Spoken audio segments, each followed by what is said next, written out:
बिहार सरकार ने जातीय जनगणना की जो पूरी संख्या है, पूरी लिस्ट है, उसको जारी कर दिया है। और आपको स्क्रीन पर दिख रहा है कि बिहार का जातीय जनगणना ये बिहार सरकार ने जारी कर दिया है। 2024 लोकसभा चुनाव से पहले बिहार की नीतीश कुमार सरकार ने बड़ा दांव खेला है और बड़ा दांव खेलते हुए जातीय जनगणना की पूरी जो लिस्ट है उसको जारी कर दिया है। इसके पीछे की कहानी आपको बताएंगे। इससे होने वाले जो राजनीतिक परिस्थितियां पैदा होंगी, पॉलिटिकल मार्जिन जो बनाएगी नीतीश कुमार की सरकार, वो सब समझाएंगे। उससे पहले आपको पूरे ये आंकड़े समझा देते हैं कि बिहार सरकार ने जातीय जनगणना जो जारी किया है उसमें किस वर्ग की कितनी आबादी है, किसकी कितनी हिस्सेदारी है, कैसे राहुल गांधी भी ओबीसी और एससी एसटी को लेकर के प्लान बना रहे हैं। और अब इसी के क्रम में अब नीतीश कुमार की सरकार ने बिहार के जातीय जनगणना को जारी कर दिया है। आंकड़ों पर अगर आप गौर करें तो पिछड़ा वर्ग की आबादी लगभग 3.54 करोड़ से अधिक है। यानी अगर इनके शेयर की बात की जाए, फीसदी की बात की जाए, 27.12% जो है बिहार में पिछड़ा वर्ग की आबादी है। कुल आबादी उससे पहले आपको बता देते हैं 13.07 करोड़ जो है बिहार में कुल आबादी है और उसमें से 3.5 करोड़ आबादी पिछड़ा वर्ग की है। अत्यंत पिछड़ा वर्ग की आबादी 4.7 करोड़। इनकी अगर संख्या देखी जाए पूरे बिहार में तो ये आंकड़ा 36.01% का है। अनुसूचित जाति 2.5 करोड़ आबादी है अनुसूचित जाति की पूरे बिहार में।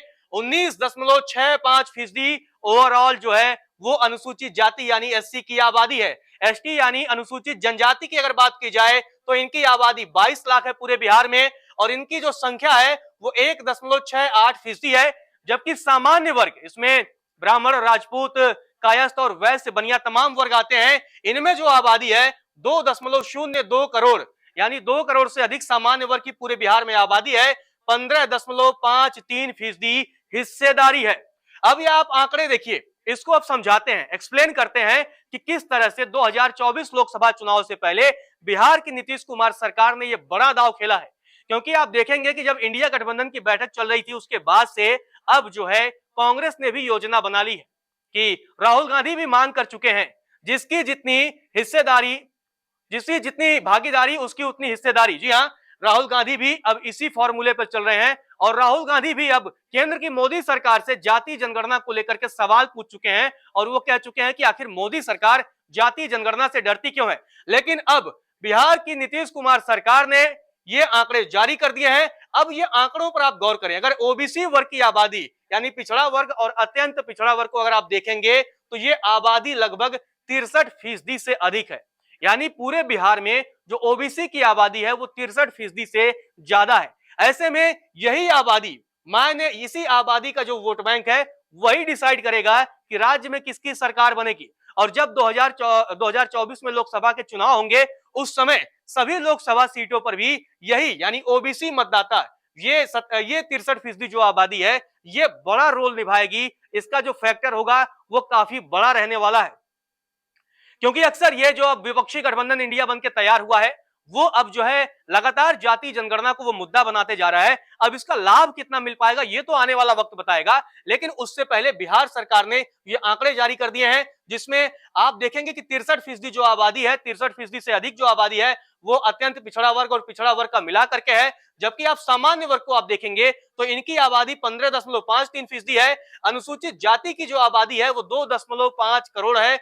19.65% जो है इनकी जो है हिस्सेदारी है और अनुसूचित जाति की 22,01.68% जो है वो एसटी की हिस्सेदारी है। अब ऐसे में तमाम बड़े सवाल भी खड़े हो रहे हैं। आखिर इसके टाइमिंग को लेकर के भी सवाल खड़ा हो रहा है क्योंकि आने वाले समय में जस्ट 1-2 महीने बाद 3 राज्यों, जो बड़े राज्य हैं 3, राजस्थान, मध्य प्रदेश और छत्तीसगढ़ में विधानसभा के चुनाव भी होंगे।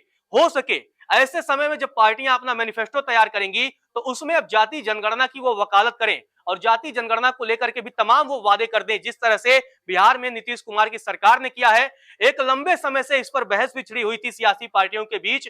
अब इस बहस के बीच में ये जो है आंकड़े जारी किए गए हैं और यही आंकड़े अब स्पष्ट करेंगे। अब इसके बाद से आरक्षण को लेकर भी सवाल होगा कि आखिर जिसकी जितनी भागीदारी है उसको उतनी आरक्षण में हिस्सेदारी दे दी जाए। अब इसको लेकर के भी आने वाले समय में इस पर भी आप देखेंगे कि राजनीति काफी गर्म होगी और इसको लेकर के भी तो जो विपक्षी पार्टियां हैं वो मुद्दा बनाएंगी और ये मांग करेंगी कि जिसकी जितनी भागीदारी है उसको उतनी हिस्सेदारी दी जाए, जिसकी जितनी आबादी है उसको उसी हिसाब से आरक्षण दी जाए, नौकरियों में आरक्षण दिया जाए, शायद पढ़ाई में भी और तमाम जगहों पर आरक्षण दिया जाए। ऐसी स्थिति में बिहार की जो नीतीश कुमार सरकार है उसने ये बड़ा दांव खेला है और कहीं ना कहीं एक तरह से 2024 लोकसभा चुनाव से पहले प्रधानमंत्री नरेंद्र मोदी पर यह बड़ा दबाव भी डाला है कि आप भी जो है जाति जनगणना को लेकर के अब कुछ विचार करिए। और क्योंकि जैसे कि आपको बताया हमने कि राहुल गांधी अब लगातार मांग कर रहे हैं जाति जनगणना को लेकर, वो केंद्र की मोदी सरकार को घेर रहे हैं, तमाम सवाल पूछ रहे हैं। इससे पहले वो जो है अपनी बैठक में, कांग्रेस कार्य समिति की बैठक में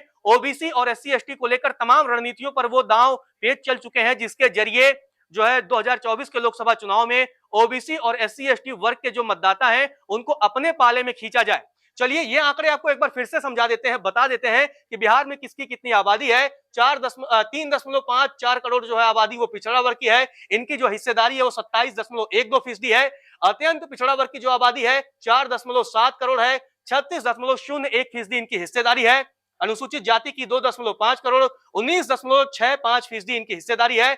अनुसूचित जनजाति की 22 लाख आबादी है, 1.68% है और 2.02 करोड़ सामान्य वर्ग की आबादी है, इनकी जो हिस्सेदारी है वो 15.53% है। चलिए अब आपको जातिगत आधार पर भी बता देते हैं कि जो कुछ प्रमुख जातियां हैं, बड़ी जातियां हैं, उनकी कितनी जो है वो हिस्सेदारी है। सबसे पहले बात करते हैं भूमिहार की आबादी 2.86% है, कुशवाहा की 4.2%, ब्राह्मण की 3.6%, नाई की 1.59%, कायस्थ की 0.6%, बढ़ई की 1.45%, मुसहर की 3.06%। इसी जाति से जो है वो जीतन राम मांझी ताल्लुक रखते हैं। कुर्मी से 2.87% और इसके अलावा चंद्रवंशी 1.68%, प्रजापति 1.4%, मोची 5.25%, ये बड़ी आबादी है। कानू की 2.21%, धानुक की 2.85%, राजपूत की 3.45%, बनिया की 2.83% और धारी की 5.3% आबादी है। अब आप देखें ये प्रमुख जातियां हैं जिनकी आबादी हमने आपको बताया कि ये कितनी जो है, इनकी आबादी पूरे बिहार में कितनी है।